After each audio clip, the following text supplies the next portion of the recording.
நீங்க பண்றீங்க அப்படின்னா இங்க உள்ள யாரும் டிஸ்ட்ரிபியூட்டரோ லீடரோ அதெல்லாம் கிடையாதுங்க. தெளிவா முடிவு பண்ணிக்கோங்க. ஒரு தொழில் இன்னைக்கு ஒருத்தர் பண்ணணும்னா முதலீடு வேணும். வேணுமா வேண்டாமா?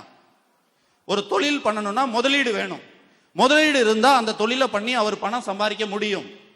ரைட்டா? அதே தொழிலை அவர் முதலீடு இல்லாம பண்ணணும்னா என்ன பண்ணணும்னா, அந்த தொழிலை பத்தி முழுமையா அவருக்கு தெரிஞ்சிருந்தால், யாராவது ஒருத்தட்ட பணம் வச்சிருந்தா போய் எனக்கு இந்த தொழில் தெரியும், நீங்க பணம் போடுங்க, நான் இருந்து உழைக்கிறதுக்கு தயாரா இருக்கேன், நான் சம்பாதிப்பேன், வர்ற லாபத்துல எனக்கு ஒரு பங்கு கொடுங்க அப்படின்னு சொல்லி ஒருத்தர் கேட்கிறாரு, ஒருத்தர் பணம் போடுறாரு, வர்ற லாபத்துல பங்கு கொடுக்கிறார். அப்போ அந்த பணம் போட்டவர் யாரு, உழைச்சவர் யாரு? ரெண்டு பேரும் பார்ட்னர் தானே, பிசினஸ் பார்ட்னர் தானே. இங்க கூட அதுதாங்க நடக்குது. நான் பணம் போட்டிருக்கேன், இடம் வாங்கியிருக்கேன், ரோடு போட்டிருக்கேன், கல்லு போட்டிருக்கேன், இதெல்லாம் நான் பணம் போட்டிருக்கேன். இங்க உள்ள ஒவ்வொருத்தரும் அந்த இடத்த கூட்டிட்டு போய் காமிச்சு வியாபாரம் பண்றோம். அந்த வியாபாரத்துல ஒரு 1.5 லட்சம் ரூபாய்க்கு பிசினஸ் பண்றோம். ஒரு 20,000 ரூபாய் கிடைக்குது. அந்த 20,000 ரூபாயில 10,000 ரூபாய் உங்களுக்கு, 10,000 ரூபாய் எனக்குன்னா நீங்க யாரு?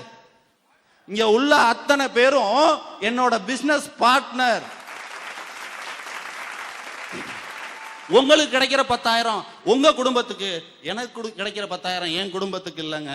அதுலதான் நம்ம சிவில் சர்வீஸ் அகாடமி நடக்குது, ட்ரஸ்ட் நடக்குது, இந்த மாதிரி நல்ல விஷயம் நடக்குது.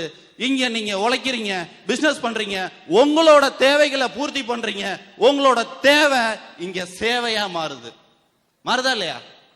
உங்களோட தேவைக்காக 1 லட்சம் நீங்க பணம் சம்பாதிச்சீங்கன்னா கம்பெனிக்கு கிடைக்கக்கூடிய 1 லட்சம் ட்ரஸ்டுக்கு போகுது. உங்களோட தேவை இங்க சேவையா மாறுது.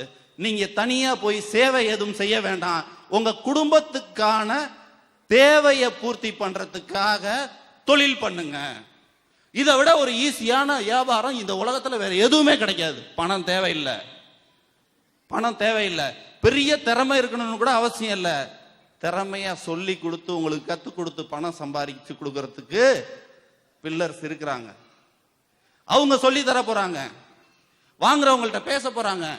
இவங்க சொல்லி கொடுக்கிற விஷயங்களை அப்படியே செஞ்சீங்கன்னா 100% அவங்க எப்படி இன்னைக்கு நான் சொந்தமா வீடு கட்டியிருக்கேன், கார் வாங்கியிருக்கேன், இந்த நிலைமைக்கு வந்திருக்கேன்னு சொல்றாங்களோ அதே நிலைமைக்கு நீங்க வர்றது ரொம்ப தூரத்துல இல்லைங்க. எவ்வளவு சீக்கிரம் வேணாலும் உங்களால வர முடியும்.